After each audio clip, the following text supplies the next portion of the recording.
ഒരു മനുഷ്യന് കേവല വിശ്വാസം ഉണ്ടാകാം. കേവല വിശ്വാസം അടിക്കടി ഇങ്ങനെ ഓരോ ഘട്ടവും വളർന്നിട്ട് വിശ്വാസം വേറെ പല പേരുകളിലും അറിയപ്പെട്ടുകൊണ്ടിരിക്കും. ആത്മീയ വളർച്ച അനുസരിച്ച് കൊണ്ട് വിശ്വാസത്തിൻ്റെ പേരുകൾ ക്രോണോളജിക്കലായിട്ട് മാറിക്കൊണ്ടേയിരിക്കും. നിനക്കിൻ്റെ പ്രായത്തിനൊപ്പം നിൻ്റെ കാലത്തിനൊപ്പം വിശ്വാസ വളർച്ച കൈവരിക്കുമ്പോൾ ആ വിശ്വാസത്തിൻ്റെ പേര് വിശ്വാസമൊന്നല്ല, വേറെ പല പേരുകളുമാണ് ദൈവം വിളിക്കണത്. അതുണ്ടോന്ന് നോക്കണം. Take the word of God. 2 പത്രോസ് 1:5. 2 പത്രോസ് 1:5 ഇതൊന്ന് കേട്ടെ. ഇക്കാരണത്താൽ നിങ്ങളുടെ വിശ്വാസത്തെ സുകൃതം കൊണ്ടും സുകൃതത്തെ ഈ പ്രശ്നം നോക്കിയേ, കണ്ട വിശ്വാസത്തെ, ആ വിശ്വാസത്തിൻ്റെ ഇപ്പം നമ്മൾ വിശ്വാസ വളർച്ചയുണ്ടല്ലോ, ഉടമ്പടി പുതുക്കുന്നതനുസരിച്ച് വിശ്വാസ വളർച്ച പ്രാപിക്കണ്ടേ? ഉടമ്പടി പുതുക്കുന്നതനുസരിച്ച് അതിൻ്റെ കളർ, പേപ്പറിൻ്റെ കളറ് മാറുന്നില്ലേ? കളർ മാറുന്നതനുസരിച്ച് വിശ്വാസത്തിൻ്റെ കളറ് മാറിക്കൊണ്ടിരിക്കും. വിശ്വാസം 2ാം ഘട്ടത്തിൽ അതിൻ്റെ പേര് ബൈബിൾ മാറ്റുന്നുണ്ട്. എന്താണ്? സുഹൃതം. സുഹൃതം എന്ന് വെച്ച് കഴിഞ്ഞാൽ എന്താണ്? സൽപ്രവൃത്തികൾ, നന്മ പ്രവൃത്തികൾ. ഈ വിശ്വാസത്തിന് 2ാം ഘട്ടത്തിലെ പേര് നന്മ പ്രവൃത്തികളെന്നാണ്, സുഹൃതമെന്നാണ്. വിശ്വാസം വളരുന്നതനുസരിച്ച് ഈ വിശ്വാസമുണ്ട്, വിശ്വാസ പ്രമാണം ചൊല്ലിക്കൊണ്ടിരിക്കുകയാണ്, സുഹൃതമൊന്നുമില്ല. വിശ്വാസ പ്രമാണം അങ്ങനെ ആഞ്ഞു പിടിച്ച് ചൊല്ലിക്കൊണ്ടിരിക്കുകയാണ്, അത് തന്നെ. പക്ഷേ അത് പ്രോബ്ലം എന്താണ്? അതിന് സപ്പോർട്ടീവായിട്ടുള്ള പുണ്യങ്ങളെ ആ വ്യക്തി ആർജിക്കണം. വിശ്വാസ വളർച്ചയിൽ നിങ്ങൾ ഉടമ്പടി പുതുക്കുന്നവർ പ്രത്യേകം ശ്രദ്ധിക്കണം. അവിടെ കൊണ്ട് ഒപ്പിട്ടിട്ട് 10 പേപ്പർ മേടിച്ച് അവിടെ ഇവിടെയും കൊടുക്കണം അല്ല പുതുക്കലെന്ന് പറയണത്. പുതുക്കലെന്ന് പറഞ്ഞ വിശ്വാസത്തിൻ്റെ അപ്ഡേഷൻസ് ഉണ്ട്. അപ്ഡേഷൻ്റെ ബേസ്മെൻ്റ് എന്ന് പറയുന്നത് 1 പത്രോസ് 2 പത്രോസിന് 1:4 എന്താണത്? ദുരാശ മൂലം ലോകത്തിലുണ്ടാകുന്ന വിനാശത്തിൽ നിന്ന് രക്ഷപ്പെട്ട് ദൈവിക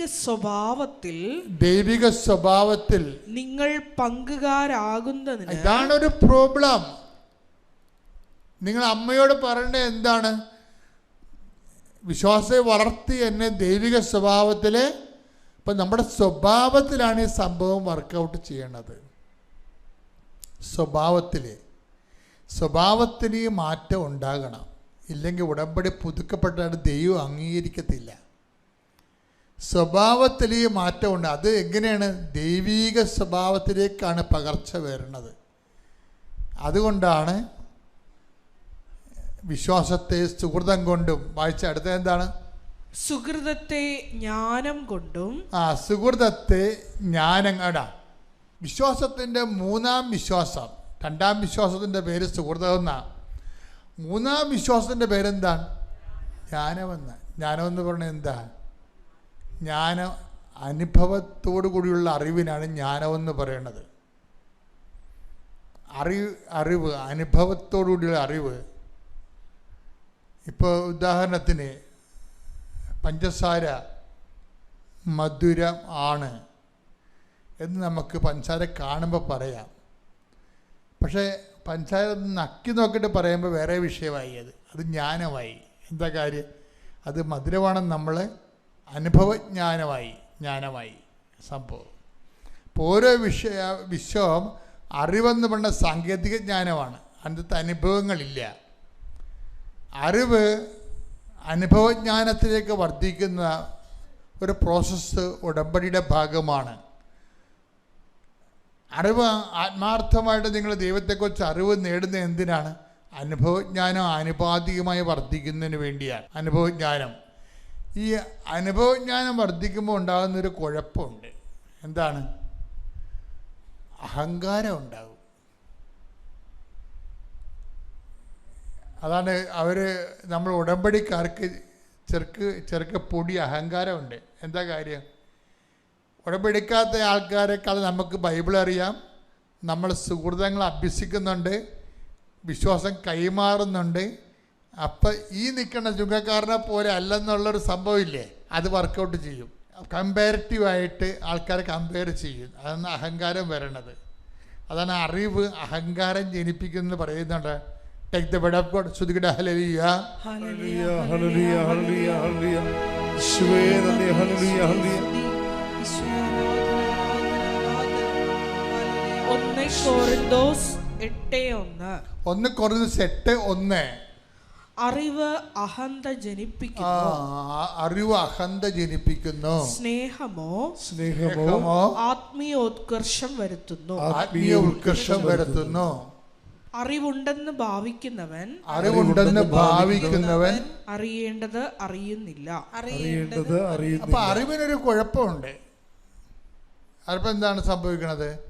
ഇപ്പൊ വിശ്വാസത്തെ സുഹൃതം കൊണ്ടും സുഹൃതത്തെ ജ്ഞാനം കൊണ്ടും അറിവ് കൊണ്ടും. ഈ അറിവ് എന്താ പ്രശ്നം വെച്ചാൽ ജ്ഞാനം വന്നു കഴിയുമ്പോൾ സ്വാഭാവികമായി ശ്രദ്ധിച്ചില്ലെങ്കിൽ വരാൻ സാധ്യതയുള്ള എന്താണ്, അവിടെ വെച്ച് ക്ലാസ് കയറ്റം നിൽക്കും, തൊപ്പിയിട്ട് പുറകിലിരിക്കേണ്ടി വരും. എന്താ കാര്യം? അഹങ്കാരം വരും. ഇതുണ്ടോ എന്ന് നോക്കണം. ഇതുണ്ടോ എന്ന് നോക്കണം.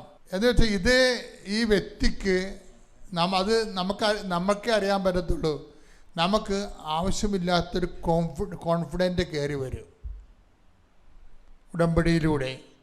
എന്നിട്ട് നീ നിൽക്കുന്ന ചുങ്കക്കാരനെ പോലെ അല്ലെന്ന് പറഞ്ഞ് ഉടമ്പടി എടുക്കാത്ത ആൾക്കാരെ കുറിച്ച് ആന്തരികമായ അവരൊരു കമ്പാരിസൺ വരും. കമ്പാരിസൺ വന്നു കഴിഞ്ഞാൽ ഇപ്പോഴും നമ്മൾ ഒരു മനുഷ്യൻ ഏത് നിലയിലും കമ്പാരിസൺ വരരുത്. കാര്യം ഒന്നാമത്തിൽ ദൈവത്തിൻ്റെ സൃഷ്ടി ആയതുകൊണ്ട് അവൻ്റെ വളർച്ചയിലും നമ്മുടെ വളർച്ചയിലും നമ്മൾ അവനെ കുറച്ചും കൂട്ടിയും പറഞ്ഞാൽ അതെല്ലാം ദൈവത്തെ നേരിട്ട് ബാധിക്കുന്നത്. സൃഷ്ടിച്ച ആൾ വേറെ ആയത് കാരണം നമുക്ക് കമ്പാരിസൺ വന്നാൽ സ്വാഭാവികമായി അതൊരു പാപമായിട്ട് മാറും. അതുകൊണ്ട് പരസ്പരം തുലനം ചെയ്യുന്നവർ വിഡ്ഢികളാണെന്ന് പറയത്തില്ലേ? ഫിലിപ്പിയരെടുത്ത് ഫിലിപ്പിയർ 2:3 ശ്രുതികട ഹല്ലേലൂയ ഹല്ലേലൂയ ഹല്ലേലൂയ ഹല്ലേലൂയ. യേശുവേ നന്ദി. Hallelujah hallelujah hallelujah hallelujah hallelujah hallelujah hallelujah. യേശുവേ സ്തുതി. 2:3. മാത്സര്യമോ വ്യർത്ഥാഭിമാനമോ മൂലം നിങ്ങൾ ഒന്നും ചെയ്യരുത്. മറിച്ച് ഓരോരുത്തരും താഴ്മയോടെ മറ്റുള്ളവരെ തങ്ങളെക്കാൾ ശ്രേഷ്ഠരായി കരുതണം. അതിനാ എളിമയും വിനയവുമാണ് വേണ്ടത്.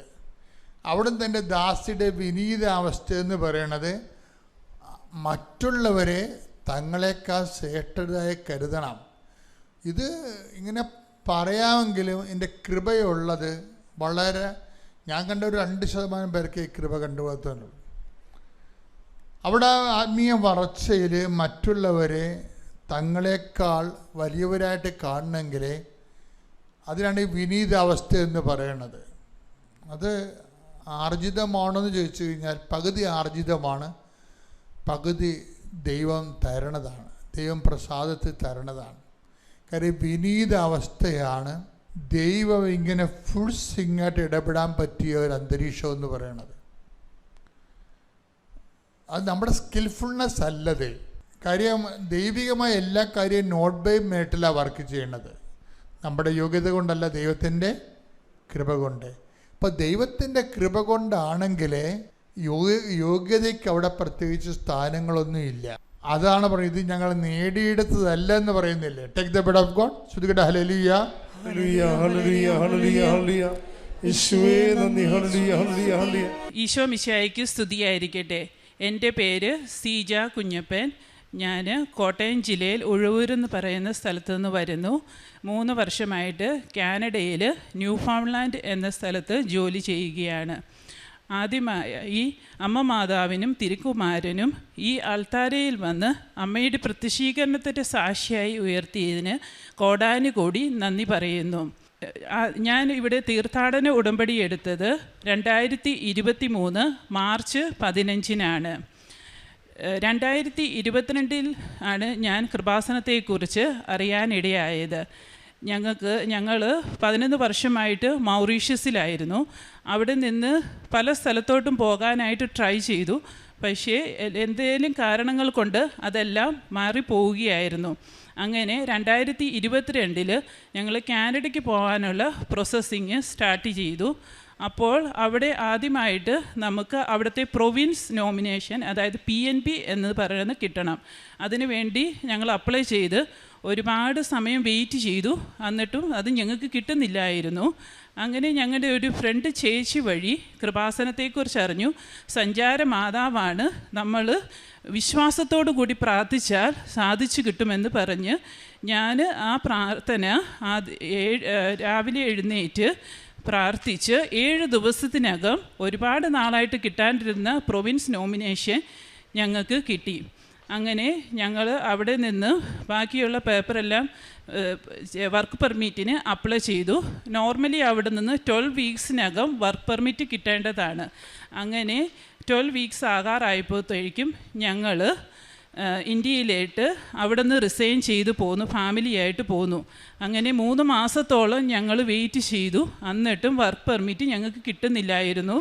ഞങ്ങൾ 2 പേരും ജോലിയില്ലാണ്ട് സാമ്പത്തികമായിട്ടും മാനസികമായിട്ടും ഒത്തിരി വിഷമിച്ച്, അങ്ങനെ ആദ്യം എനിക്ക് പേടിയായിരുന്നു ഉടമ്പടി എടുക്കാനായിട്ട്, ഇതെല്ലാം പാലിക്കാൻ പറ്റുമോ എന്ന്. ഒരുവിധം എല്ലാവരുടെയും പേടിയാണ്. പക്ഷേ നമ്മൾ ഒരിക്കലും അതിന് വേണ്ടി വെയിറ്റ് ചെയ്യരുത്. നമ്മൾ ധൈര്യത്തോടു കൂടി ഉടമ്പടി എടുക്കണം. അങ്ങനെ 2023 മാർച്ച് 15 ഞാൻ ഇവിടെ വന്ന് തീർത്ഥാടന ഉടമ്പടി വിശ്വാസത്തോടു കൂടി എടുത്തു. പ്രാർത്ഥിച്ച് ഞാൻ പിറ്റേ ദിവസം പള്ളിയിൽ പോയി പ്രാർത്ഥിച്ച് പത്രം കൊടുക്കാൻ പോകുന്നതിന് മുമ്പ് എനിക്ക് എന്തെങ്കിലും ഒരു അടയാളം കാണിച്ചു തരണമേ, ഇത് പറഞ്ഞ് എനിക്ക് പത്രം കൊടുക്കാനുള്ള ഭാഗ്യം തരണമേ എന്ന് മാതാവിനോട് ഈശോയോടും കരഞ്ഞ് പ്രാർത്ഥിച്ച് ഞാൻ പള്ളിയിൽ പോയി തിരിച്ചു വന്ന് എൻ്റെ മൊബൈൽ എടുത്ത് നോക്കിയപ്പോൾ എനിക്കും എൻ്റെ ഒരു കുഞ്ഞിനും വർക്ക് പെർമിറ്റ് വിസ സ്റ്റാമ്പിങ്ങിന് വന്നു. 6 മാസമായിട്ടും വരാണ്ടിരുന്ന വർക്ക് പെർമിറ്റ് ഞങ്ങൾക്ക് ഉടമ്പടി എടുത്ത് പിറ്റേ ദിവസം തന്നെ കിട്ടി. അത് പറഞ്ഞാണ് ഞാൻ ആദ്യമായിട്ട് പത്രം കൊടുത്തത്. അങ്ങനെ ഞങ്ങൾ 1-2 മാസത്തിനകം ഞങ്ങൾ കാനഡയ്ക്ക് പോയി. അവിടെ ചെന്ന് ഞങ്ങൾ പേഴ്സണൽ കെയർ, ഞാനും എൻ്റെ ഹസ്ബൻഡും പേഴ്സണൽ കെയർ അസിസ്റ്റൻ്റായിട്ടാണ് ജോലി ചെയ്യാനായിട്ടാണ് അവിടെ പോയത്. അവിടെ ജോലി ചെയ്തു. അങ്ങനെ PR വേണ്ടി വെയിറ്റ് ചെയ്തപ്പോൾ ഞാൻ ഓൺലൈൻ ഉടമ്പടിയായിട്ട് എടുത്തു PR കിട്ടുവാൻ വേണ്ടി. 1 മാസത്തിനകം ഞങ്ങൾക്ക് കാനഡയിൽ PR കിട്ടി. അത് കഴിഞ്ഞ് പിന്നെയാണ് ഞങ്ങൾ NCLEX RN എന്ന എക്സാം. അത് ഞാൻ ഒരിക്കലും പ്രതീക്ഷിച്ചില്ല. ഞാൻ ഇവിടുന്ന് ഉടമ്പടി എടുക്കുന്നതിന് മുമ്പ് അത് എഴുതാൻ പോലും ഞാൻ ആഗ്രഹിച്ചില്ല. കാരണം 2005 ഡിപ്ലോമ നേഴ്സിംഗ് പാസ്സായ എനിക്ക് അതിനൊരു മെറിറ്റുമില്ല. അത് 18 വർഷങ്ങൾക്ക് ശേഷമാണ് ഞാൻ എക്സാം എഴുതാൻ പോകുന്നത്. ജോലി ചെയ്തുള്ള പരിചയം മാത്രമേ ഉള്ളൂ. തിയറിറ്റിക്കലി ഞാനൊരു ബിഗ് സീറോയാണ്. അച്ഛൻ പറയുന്നത് പോലെ സീറോയിലും താന്നാണ് എൻ്റെ യോഗ്യത. അങ്ങനെ പക്ഷേ എന്ന് ഉടമ്പടി എടുത്തോ അന്ന് തൊട്ട് മാതാവ് എനിക്ക് അതിന് ശക്തി തന്നിരുന്നു. പഠിക്കാൻ ഭയങ്കര മടിയുള്ള കൂട്ടത്തിലായിരുന്നു. പക്ഷേ മാതാവ് എനിക്ക് അതിനുള്ള ശക്തി തന്നു. ഞാൻ കൂടുതലും സാക്ഷ്യങ്ങൾ കേട്ടു. സാക്ഷ്യങ്ങളിലൂടെ പല അനുഭവങ്ങൾ എനിക്ക് തന്നു, എങ്ങനെയാണ് ഓരോ കാര്യങ്ങൾ ചെയ്യേണ്ടതെന്നുള്ളത്.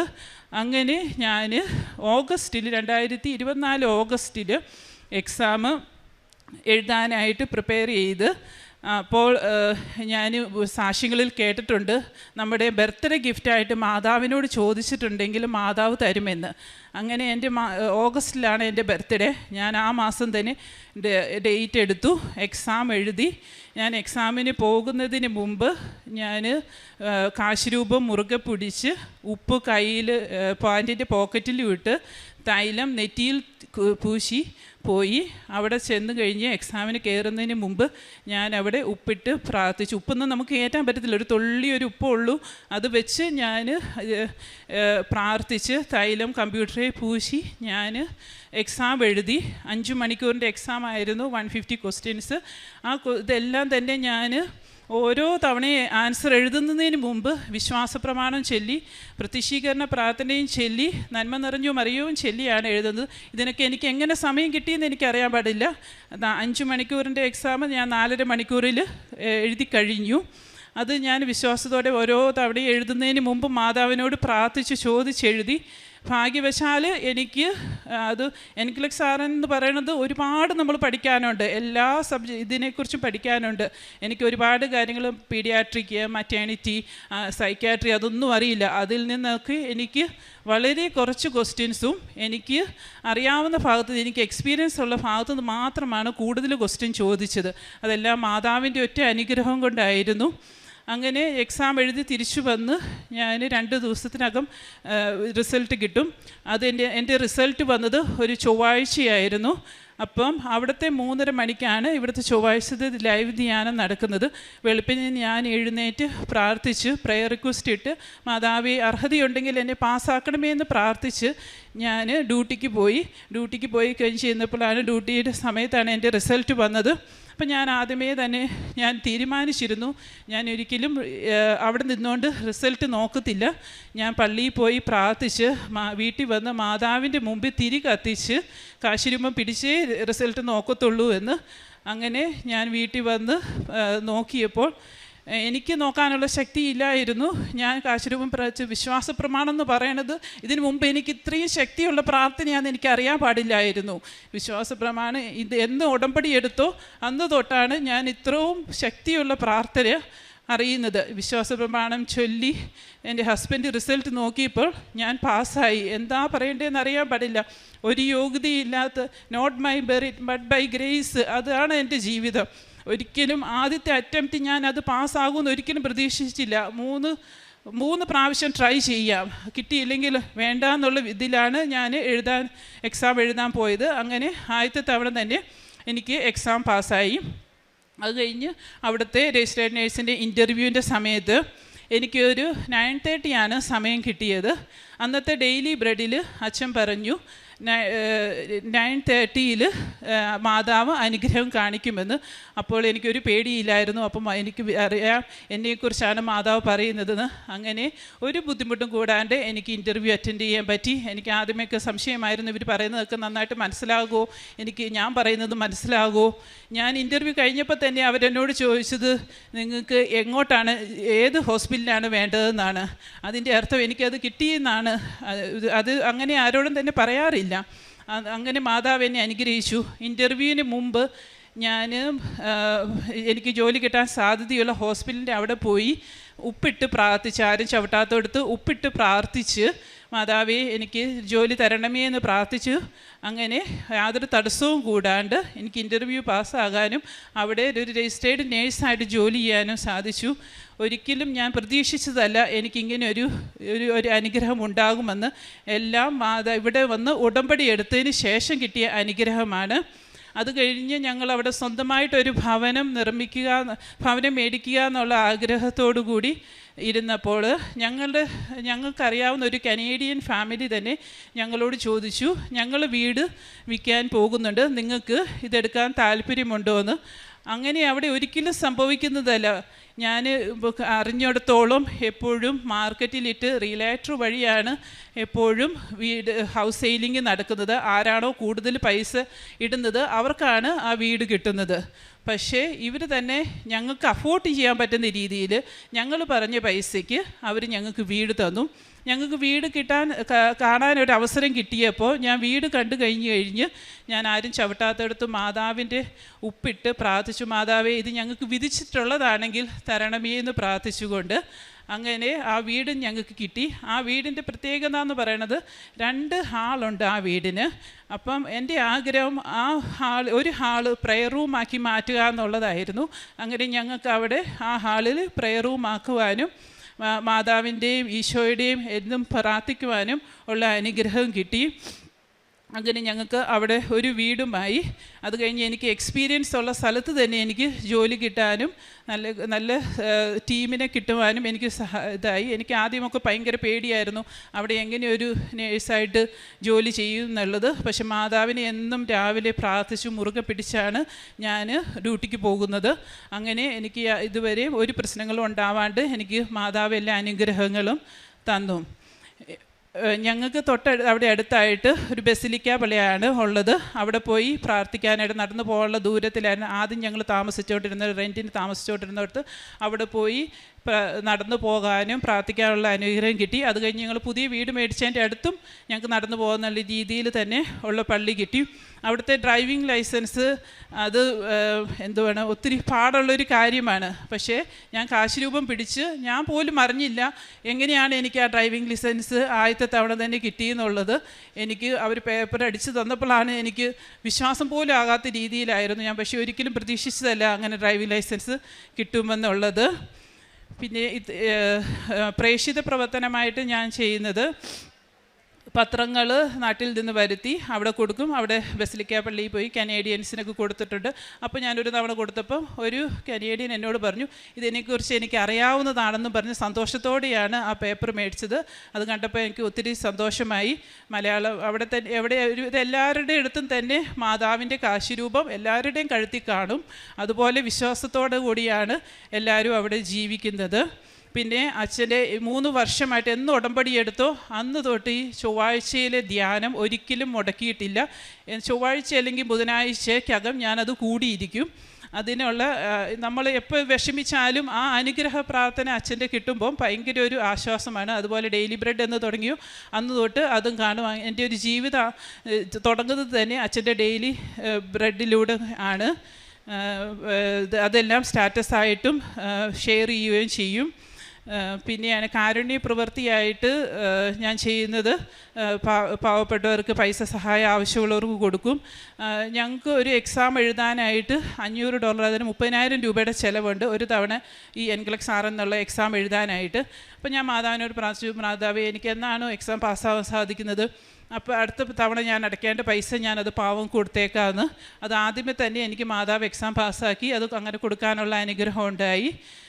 ഇങ്ങനെ എക്സാം പാസ്സാവുകയാണെങ്കിൽ ആ പൈസ ഞാൻ കൊടുക്കാമെന്ന് പ്രാർത്ഥിച്ച് കഴിഞ്ഞ ഉടനെ തന്നെ എനിക്ക് ആ എക്സാം പാസ്സാകാനായിട്ട് സാധിച്ചു. പ്രത്യക്ഷീകരണത്തിന് സാക്ഷിയാക്കണമെന്ന് എന്ന് പ്രാർത്ഥിച്ചാലും അതെല്ലാം നടന്നിട്ടുണ്ട്. ഇത് ചെറുതും വലുതുമായിട്ട് ഒരുപാട് കാര്യങ്ങൾ എനിക്ക് നടന്നു തന്നിട്ടുണ്ട്. അതിനെല്ലാം മാതാവിനോടും ഈശോയോടും നന്ദി പറയുന്നു. പരിശുദ്ധ അമ്മ ജീവനോടെ പ്രത്യക്ഷപ്പെട്ട ഈ ദിവ്യ അൾത്താരയിൽ തിരുക്കുമാരനും ഈശോയ്ക്കും അമ്മയുടെ പ്രത്യക്ഷീകരണത്തിൻ്റെ സാക്ഷിയായി ഇവിടെ നിൽക്കുവാനുള്ള ഭാഗ്യം നൽകി അനുഗ്രഹിച്ച ഈശോയ്ക്ക് ഞാൻ കോടാനുകോടി നന്ദി പറയുന്നു. എൻ്റെ പേര് ആൻസി ബെന്നി. ഞാൻ എറണാകുളം രൂപതയിൽ ഊന്നുകൽ ഇടവകാംഗമാണ്. 2022 ഞാൻ ദുബായിൽ ജോലി ചെയ്തുകൊണ്ടിരുന്ന അവസരത്തിലാണ് എൻ്റെ ഒരു കൂട്ടുകാരി കൃപാസനം പത്രം നൽകുകയും ഈ കൃപാസനത്തെക്കുറിച്ച് ഞാൻ അറിയുന്നത്. കൃപാസനം പത്രം വായിക്കുകയും യൂട്യൂബിൽ സാക്ഷ്യങ്ങൾ കേൾക്കുകയും ചെയ്ത് ഞാൻ പരിശുദ്ധ അമ്മയെക്കുറിച്ച് കൂടുതൽ അറിഞ്ഞു. അങ്ങനെ ഞാൻ ഓൺലൈൻ ഉടമ്പടി എടുക്കാൻ തീരുമാനിച്ചു. ഓൺലൈൻ ഉടമ്പടി എടുക്കുന്നതിന് മുന്നോടിയായിട്ട് ഞാൻ ആദ്യം തന്നെ പച്ചത്തിരിയും നീലത്തിരിയും പരിശുദ്ധ അമ്മയുടെ ഫോട്ടോ എൻ്റെ കയ്യിലില്ലാത്തത് കൊണ്ട് പ്രിൻ്റ് എടുത്ത് ഗൂഗിൾ സെർച്ച് ചെയ്ത് പ്രിൻ്റ് എടുത്ത് ഞാൻ ഷാർജ പള്ളിയിൽ പോയി അച്ഛൻ്റെ അടുത്ത് ഈ നീലത്തിരിയും പച്ചത്തിരിയും പരിശുദ്ധ അമ്മയുടെ ഫോട്ടോയും വെഞ്ചിരിച്ച് എൻ്റെ ഞാൻ എൻ്റെ ബെഡിൽ തന്നെ പരിശുദ്ധ അമ്മയെയും ഈശോയെയും ഞാൻ പ്രതിഷ്ഠിച്ച് ഓൺലൈൻ ഉടമ്പടി എടുത്തു. ഓൺലൈൻ ഉടമ്പടിയിൽ ഞാൻ വെച്ചിരുന്ന നിയോഗം 2018 മഴക്കെടുതിയിൽ ഭവനം നഷ്ടപ്പെട്ടതാണ് ഞങ്ങൾക്ക്. സ്വന്തമായി ഒരു വീട് വേണമെന്ന് ഞങ്ങൾക്ക് ഭയങ്കര ആഗ്രഹമായിരുന്നു. അന്ന് ഞങ്ങൾ ഹൈറേഞ്ചിലെ ഇടുക്കി രൂപതയിൽ മച്ചിപ്ലാവ് ഇടവകാംഗമായിരുന്നു. മച്ചിപ്ലാവ് ഇടവകയിൽ നിന്നും നൽകിയ ഫ്ലാറ്റിലാണ് 4 വർഷം ഞങ്ങൾ താമസിച്ചിരുന്നത്. ആ സമയത്ത് സ്വന്തമായൊരു വീട് പണിയാൻ ഞങ്ങൾ വളരെയധികം ആഗ്രഹിച്ചു. ഞങ്ങൾ ആവശ്യപ്പെട്ട തുക ലഭിക്കുകയും മനോഹരമായൊരു ഭവനം ഞങ്ങൾക്ക് ലഭിക്കുകയും ചെയ്തു. രണ്ടാമതായിട്ട് ഇവിടെ ഡോക്ടറെ കാണുന്ന സമയത്ത് എൻ്റെ ബ്രസ്റ്റിൽ ഒരു ഫൈബ്രോയിഡ് ഉണ്ടെന്ന് കണ്ടെത്തുകയും ആ പാരമ്പര്യമായിട്ട് ഞങ്ങളുടെ ഭവനത്തിൽ ഞങ്ങളുടെ കുടുംബത്തിൽ ക്യാൻസർ എന്ന രോഗം ബാധിച്ച് എൻ്റെ അപ്പച്ചൻ, എൻ്റെ ചേച്ചി, പലരും ഞങ്ങളുടെ കുടുംബത്തിൽ നിന്ന് വേറെ പിരിഞ്ഞു പോയിട്ടുണ്ട്. അപ്പോൾ എൻ്റെ ബ്രസ്റ്റിൽ ഒരു ഫൈബ്രോയിഡ് കണ്ടപ്പോൾ അതെന്നെ ഭയങ്കരമായിട്ട് ഭയപ്പെടുത്തി. 6 മാസം കൂടുമ്പോൾ ഫോളോ അപ്പ് ചെയ്യണമെന്ന് ഡോക്ടർ പറഞ്ഞു. ഞാൻ ദുബായിലേക്ക് തിരിച്ചുപോയി. എൻ്റെ പ്രാർത്ഥനകളും ഞാൻ കൃത്യമായി ചെയ്തുകൊണ്ടിരുന്നു. അങ്ങനെ 6 മാസം ഫോളോ അപ്പ് ചെയ്തപ്പോൾ എൻ്റെ കക്ഷത്തിൽ നിറച്ച് കഴലകൾ, വീണ്ടും ഇഷ്ടംമാതിരി കഴലകൾ ഉണ്ടായിട്ടുണ്ട്. അപ്പോൾ എനിക്ക് ഭയമായി.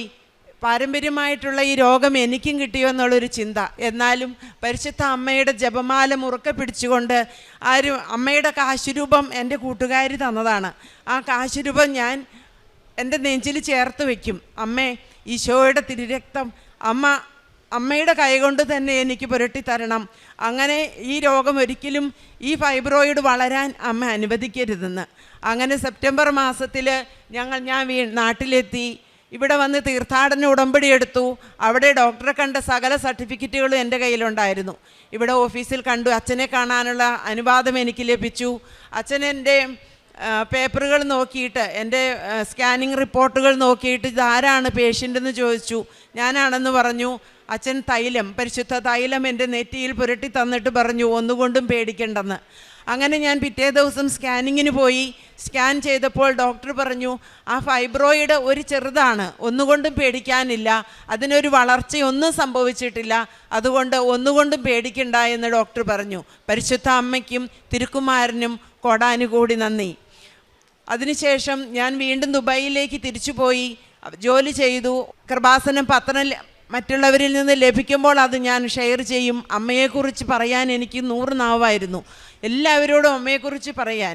ഞാൻ ഒരു ദിവസം എൻ്റെ ജോലി സ്ഥലത്ത്, എപ്പോഴും എനിക്ക് കിട്ടിയ ഏറ്റവും വലിയ അനുഗ്രഹം, എൻ്റെ ജോലി സ്ഥലത്ത് എനിക്ക് ജപമാല ചൊല്ലുവാൻ ഇഷ്ടംമാതിരി സമയമുണ്ടായിരുന്നു. അങ്ങനെ ഒരു ദിവസം ജപമാല ചൊല്ലി, ഞാൻ എൻ്റെ ജപമാല ചൊല്ലിക്കൊണ്ടിരുന്നപ്പോൾ എനിക്ക് ഉറക്കം വന്നു. ഞാൻ കുറച്ചു നേരം അവിടെ കിടന്നു. അപ്പോൾ ഒരു പൈശാചികമായി സ്വപ്നം ഞാൻ കണ്ടു. പെട്ടെന്ന് തന്നെ എന്നെ ഒരു ശക്തി, ഞാൻ ബെഡിൽ നിന്ന് വലിച്ചു പൊക്കുന്നത് പോലെ ഒരു അനുഭവം എനിക്കുണ്ടായി. പെട്ടെന്ന് ഞാൻ കണ്ടത്, ഈ കൃപാസനം അൾത്താരയിലിരിക്കുന്ന പരിശുദ്ധ അമ്മ എൻ്റെ പോക്കറ്റിൽ കിടന്ന ജപമാല അമ്മയുടെ കയ്യിലിരിക്കുന്നതും, അമ്മ എൻ്റെ മുൻപിൽ ജീവനോടെ പ്രത്യക്ഷപ്പെട്ട് പരിശുദ്ധ അമ്മയെ കാണാനുള്ളൊരു ഭാഗ്യം എനിക്ക് ലഭിച്ചു. ആ പൈശാചിക ശക്തിയിൽ നിന്നും, ആ സ്വപ്നത്തിൽ നിന്നും അമ്മ എന്നെ വിടുതൽ നൽകി, എന്നെ രക്ഷിച്ചു. കൂടാതെ വീണ്ടും എൻ്റെ ജോലി സ്ഥലത്ത് ഞാൻ എല്ലാ ദിവസവും ആഴ്ചയിലെ അച്ഛൻ്റെ ഉടമ്പടി ധ്യാനം കൃത്യം ലൈവ് തന്നെ കൂടണമെന്ന് വളരെയധികം ആഗ്രഹിക്കുന്ന വ്യക്തിയാണ് ഞാൻ. അതിന് സമയമുണ്ടാക്കി ഞാൻ പ്രത്യേകം ധ്യാനം കൂടും. ആ ധ്യാനം കൂടുന്ന സമയത്തും എൻ്റെ കൈകൾക്കും കാലുകൾക്കും പെട്ടെന്ന്, കയ്യിലും കാലിലും മൊത്തമായിട്ട് നീര് വന്നു. ജോലി ചെയ്യുന്ന സമയത്ത് ഞാൻ നിന്നുകൊണ്ട് ജോലി ചെയ്യാൻ എനിക്ക് സാധിക്കുന്നില്ല. എൻ്റെ കൈകളും കാലുകളും നീരും വേദനയുമാണ് എനിക്ക്.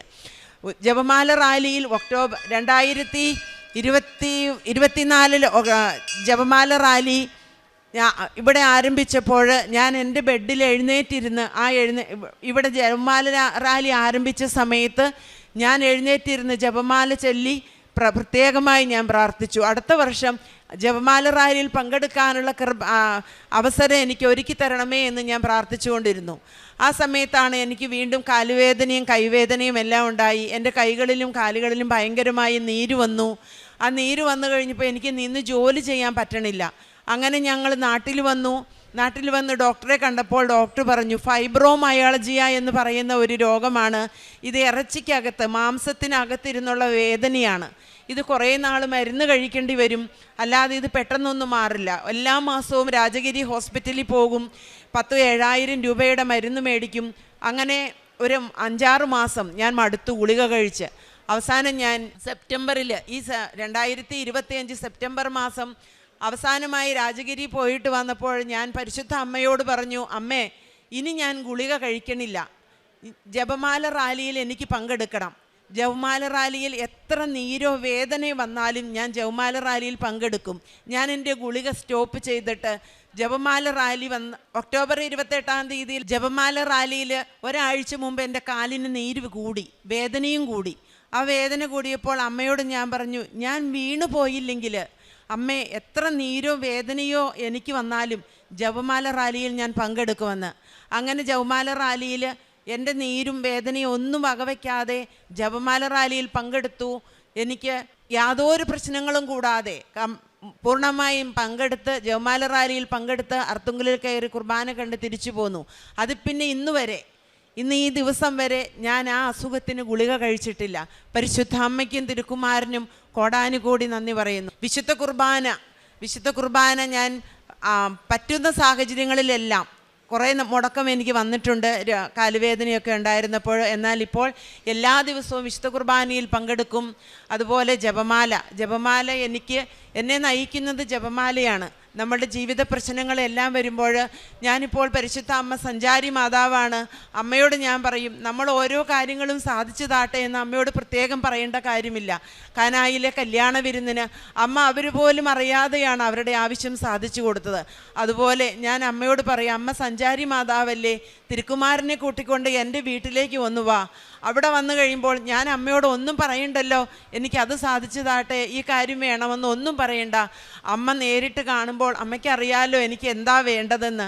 അമ്മ ഈശോയോട് പറയണമേ, സഞ്ചാരി മാതാവായി എൻ്റെ ഭവനത്തിൽ വരണമേ എന്ന് ഞാൻ പറയുന്നത് പോലെ നിങ്ങൾ ഓരോരുത്തരും അമ്മയെ സഞ്ചാരി മാതാവായി നമ്മുടെ ഭവനങ്ങളിലേക്ക് ക്ഷണിച്ചാൽ അമ്മ നമ്മളെ ഉപേക്ഷിക്കുകയില്ല. ഒരപമാനത്തിൽ നിന്നോ ഒരു കുറവുകളിൽ നിന്നോ നമ്മളെ രക്ഷിക്കാൻ അമ്മയ്ക്ക് മാത്രമേ സാധിക്കുകയുള്ളൂ. അമ്മ ഈശോയോട് നമ്മൾക്ക് വേണ്ടി മാധ്യസ്ഥ അപേക്ഷിക്കും. കൂടാതെ പ്രേക്ഷിത പ്രവർത്തനമായിട്ട് ഞാൻ എന്നാലാവുന്ന രീതിയിൽ ഞങ്ങൾ താമസിക്കുന്നിടത്ത് അവിടെ അനാഥ മന്ദിരമുണ്ട്, വൃദ്ധ മാതാപിതാക്കൾ താമസിക്കുന്ന കോൺവെൻറ്റുകളുണ്ട്. അവിടെ ഭക്ഷണത്തിന് സാധനങ്ങൾ മേടിച്ചു കൊടുക്കുകയും അതുകൂടാതെ ഡയാലിസിസ് ചെയ്യുന്ന രോഗികൾക്ക് അതിനു വേണ്ടിയിട്ടുള്ള സാമ്പത്തിക സഹായം ചെയ്യാനും, സഹായം ചോദിക്കുന്ന ആരെയും ഉടമ്പടിയിലായിരിക്കുന്ന നമുക്ക് ഒരിക്കലും സാധിക്കുകയില്ല. ഇന്നെനിക്ക് ആരെങ്കിലും അമ്മയെക്കുറിച്ച് പറയാൻ ലഭിക്കണേ എന്ന് പ്രാർത്ഥിച്ചുകൊണ്ടാണ് ഞാൻ ഓരോ ദിവസവും ജോലിക്ക് പോകുമ്പോൾ ആരെ കണ്ടാലും എന്തെല്ലാം വേദനകൾ പ്രശ്നങ്ങൾ പറഞ്ഞാൽ അവരോട് അമ്മയെക്കുറിച്ചും ഇവിടെ വന്ന് ഉടമ്പടി എടുക്കണ കാര്യങ്ങളും പറയാൻ ആവുന്നത്ര ശ്രമിക്കാറുണ്ട്. ജപമാലയാണ് എന്നെ മുന്നോട്ട് നയിക്കുന്ന ശക്തി. പരിശുദ്ധ അമ്മയും മാതാവേ, തിരുക്കുമാരനും അമ്മയോടും പ്രത്യക്ഷീകരണത്തിൻ്റെ സാക്ഷിയായി മരണം വരെ ജീവിക്കുവാൻ എന്നെ യോഗ്യയാക്കണമേ. അറിഞ്ഞോ അറിയാതെയും ചെയ്തു പോയിട്ടുള്ള തെറ്റുകളും കുറ്റങ്ങളും ക്ഷമിച്ച് നിത്യജീവൻ പ്രാപിക്കാൻ എന്നെ അനുഗ്രഹിക്കണമേ എന്ന് പരിശുദ്ധ അമ്മയോടും എൻ്റെ കുടുംബത്തിനു വേണ്ടി തിരുക്കുമാരനോടും മധ്യസ്ഥ അപേക്ഷിക്കണമേ എന്ന് ഞാൻ യാചിച്ചുകൊണ്ട് എനിക്ക് നൽകിയ എല്ലാ അനുഗ്രഹങ്ങൾക്കും കോടാനുകോടി നന്ദി പറയുന്നു.